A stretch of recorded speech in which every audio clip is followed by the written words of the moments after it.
حضرت نوح علیہ السلام طوفان کے موقع پر جب کشتی میں سوار تھے تو وہاں ان کے سامنے اچانک شیطان آ گیا۔ حضرت نوح علیہ السلام نے فرمایا کہ بدبخت، تو یہاں پر بھی پہنچ گیا ہے، اب میں تمہیں نہیں چھوڑوں گا جب تک میں تیرا یہ راز معلوم نہیں کر لوں کہ تو لوگوں کو آخر گمراہ کیسے کرتا ہے اور کس وجہ سے کرتا ہے، کس راستے سے کرتا ہے، تب تک میں تمہیں نہیں چھوڑوں گا۔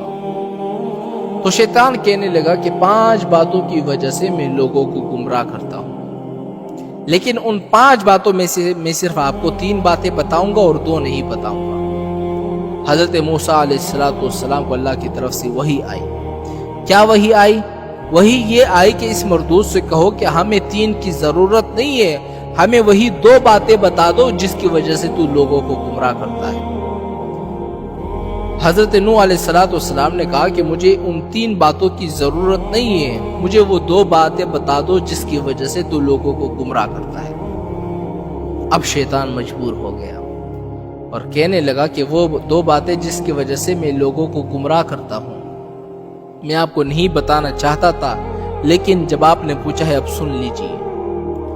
ایک ہے حسد اور ایک ہے حرص۔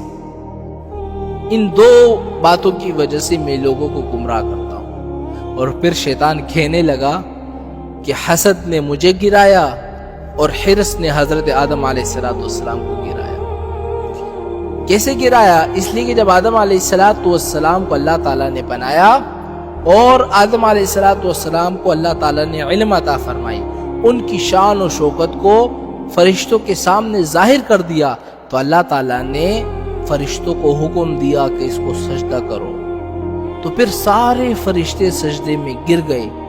ابلیس کو تکبر نے روکا، تکبر کے بعد شیطان کے اندر حسد پیدا ہوا۔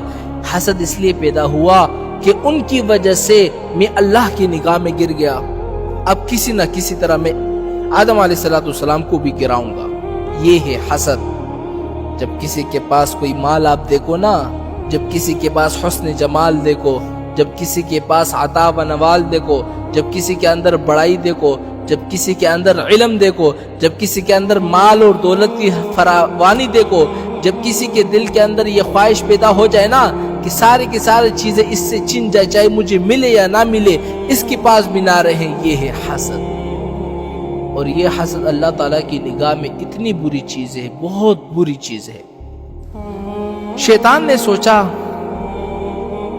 کہ اللہ نے ان کو اتنا اونچا بنا دیا ہے کہ سارے فرشتے ان کو سجدہ کر رہے ہیں، اللہ تعالیٰ نے مجھے گرا دیا سب کے نظروں میں، تو میں آدم علیہ السلام کو بھی گراؤں گا۔ اس کے بعد شیطان جو ہے حسد میں مبتلا ہو گیا اور اس فکر میں لگ گیا کہ میں آدم علیہ السلام کو ذلیل کروں گا۔ یہ ہے حسد جس کی وجہ سے شیطان گمراہ ہو گیا۔ اور آدم علیہ السلام کو اللہ تعالیٰ نے جس درخت سے منع کیا تھا نا کہ اس درخت سے آپ نے نہیں چکنا، تو آدم علیہ السلام نے جا کر اسی سے کھایا تھا۔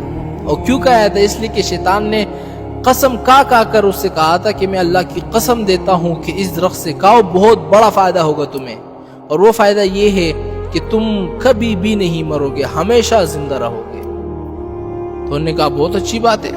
آدم علیہ السلام نے وہ کھا لیے۔ تو آدم علیہ السلام نے حرص میں آ کر وہ کھا لیے۔ اس لیے شیطان نے کہا نا کہ حسد نے مجھے مارا اور حرص نے حضرت آدم علیہ السلام کو گرایا۔